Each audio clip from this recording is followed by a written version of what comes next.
Hello and welcome to this introduction to the Reporting Workbench, an analyst-focused reporting tool for Dynamics CRM, built with Microsoft SQL Server and Excel. My name is Scott Costajohn, and for the next few minutes, I'll be walking you through the details and capabilities of the Workbench. If after watching this screencast you'd like to learn more about the solution, please visit the Contact Us page on our website to send us a message, or you can also email us at info@madronasg.com. Here at Madrona Solutions, we've been helping our clients implement Dynamics CRM since 2005. And over that time, we've realized that for many clients, the reports and dashboards provided out of the box in Dynamics CRM do not provide enough flexibility to answer the kinds of ad hoc business questions our clients are interested in, and yet they often don't have the in-house development skills or bandwidth to build their own reports using tools like SQL Server reporting services. What they need is a powerful ad hoc reporting tool that they can extend and that's built on skills that their analysts already have. We took this problem to our business intelligence practice, and the result is the Reporting Workbench for Dynamics CRM. The Workbench has two main parts. The back end is built in Microsoft SQL Server. Data is extracted from your Dynamics CRM environment on a regular schedule and stored in the Workbench data model. The data model includes not just the fields from your CRM entities, but dozens of useful measures and calculated fields that we've added to aid your analysis work. We can extract data from both Dynamics CRM online and on-premises. The backend can be deployed on your own servers or hosted in Microsoft Azure for a cloud solution. The Workbench front end uses Microsoft Excel, Power Pivot, and Power View to access the data in the backend. The Workbench is not a software product in the traditional sense. The solution and logic are built on standard Microsoft technologies, and our clients can modify, enhance, and expand the solution as they see fit. The only compiled code in the solution is our data loader, a small piece of plumbing software that moves the data from your Dynamics CRM system into the Workbench data model. With that background behind us, let's see how a user can interact with the Reporting Workbench to report on Dynamics CRM data. Navigating the Reporting Workbench should be straightforward for anyone who's worked with Microsoft Excel, and especially people who've used Excel pivot tables. Let's start on this tab, which is showing me how my sales pipeline is changing in size and stage over time. This is the kind of view that's only possible with a reporting solution that's taking snapshots of CRM data. No out-of-the-box report can show you this kind of perspective. This is interesting, but perhaps now I want to look at this by individual sales rep. Over in the Power View field list, you can see all of the dimensions and measures that we've built into the data model. I'll go into the owner's geo dimension and select last name. Now you can see I have that same view broken out at a high level across all of my sales reps. But I think I want to take a closer look, so I'm going to change the layout to the tile view.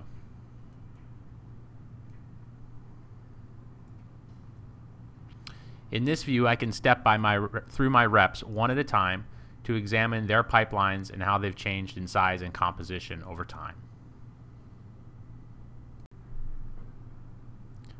Now let's focus on prospecting, which is where I suspect there's some room on my team for improvement. Just hide the field list to give myself a little more room. Access the filters area. And in the stage filter, I'm going to remove stages 2 and 3 of the sales cycle to just focus on my stage 1 opportunities. Again, I can click through each of my sales reps and see what kind of prospecting activity they've been doing over time. Hopefully you're getting a feel for how easy it is to manipulate these visualizations and bring in new elements of the data model to look at data from different perspectives. In addition to this ad hoc slicing and dicing to explore the data, we can also create static dashboards, such as this one, and even include animations. This particular animation is showing me how average days to close and average deal size changed over the course of 2012 by region.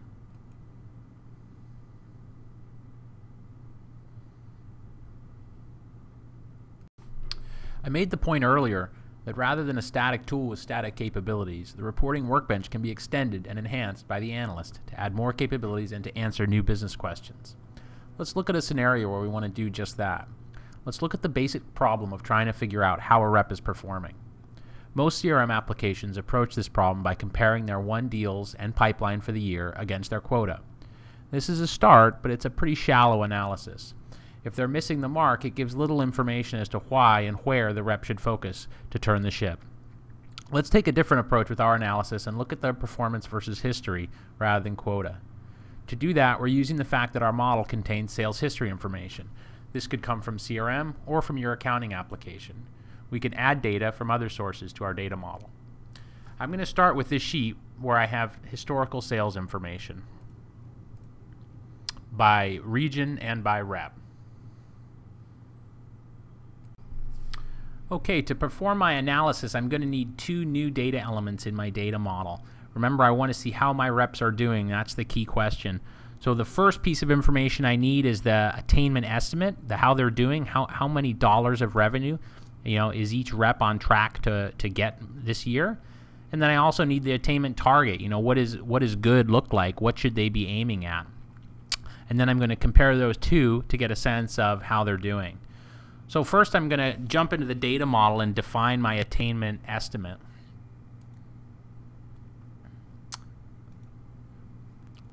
And I'll just go to the data model and go to the opportunity tab, which is where I want to put it. And I'll just add a new column at the end for my attainment estimate that I want to add.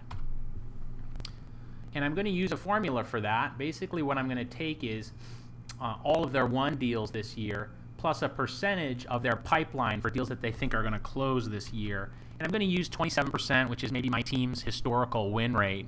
But you can imagine a more tailored solution that looks at each individual rep's historical win rate. But this is probably good for now, and you can kind of get a sense of what the function generation is like here in Power Pivot from looking at this formula. Very similar to what you guys have probably built in Excel before.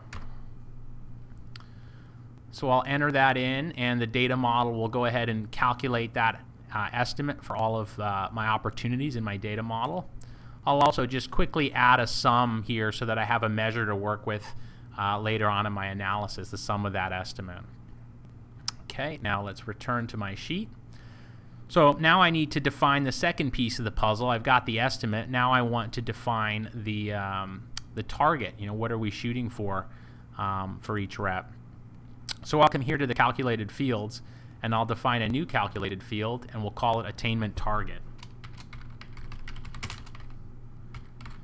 And what I'm going to do there is, I think I showed you earlier that we've got the 3-year average revenue on this sheet. I'm just going to prorate that basically based for where we are in the year. So I'm putting a formula in here that just takes the current month over 12 and multiplies it by that 3-year average revenue.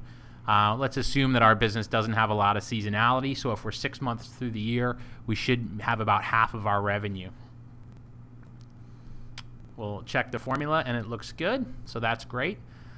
The next thing we'll do is add a KPI that compares those two new data elements that I added into the model. So I'll come here and define a new KPI. And what we want to look at is the sum of our attainment estimate, and we want to look at it compared to the attainment target.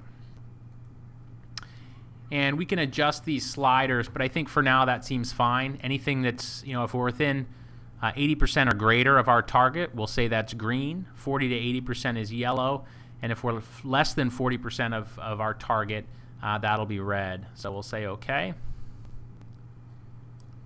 And that KPI is going to get created, and for some reason it always adds it in a way that I don't want to the model, so I'll go ahead and pull that off, and we'll add it ourselves. So we'll scroll down here and find our attainment estimate KPI, and we'll drag the status in here.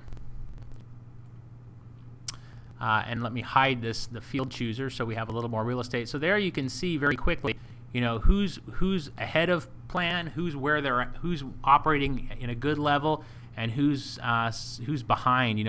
Which reps do we really need to focus on that are not looking like they're tracking well to plan.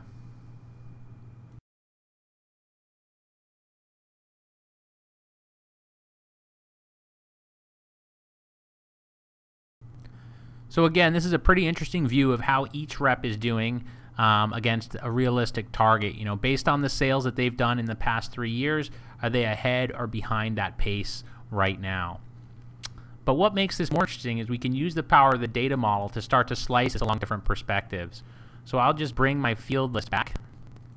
And let's say, for example, we want to understand, well, is this, the folks who are struggling, is this a product problem?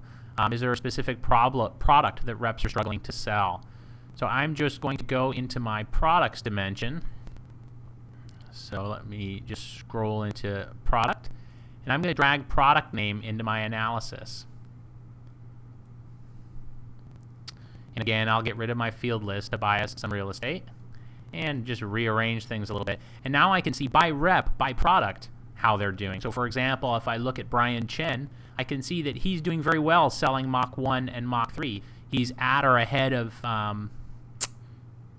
his target based on his prior year's performance for those products, but he's struggling maybe with the standard in the Mach 2. So that might be an interesting conversation with Brian about why that might be the case. Scott Washington, you can see, is really struggling with the Mach 2. Again, I've got some additional insights now, and I can have a more detailed and more valuable conversation with these reps. One of the other things that we want to do as sales managers is help reps with account planning.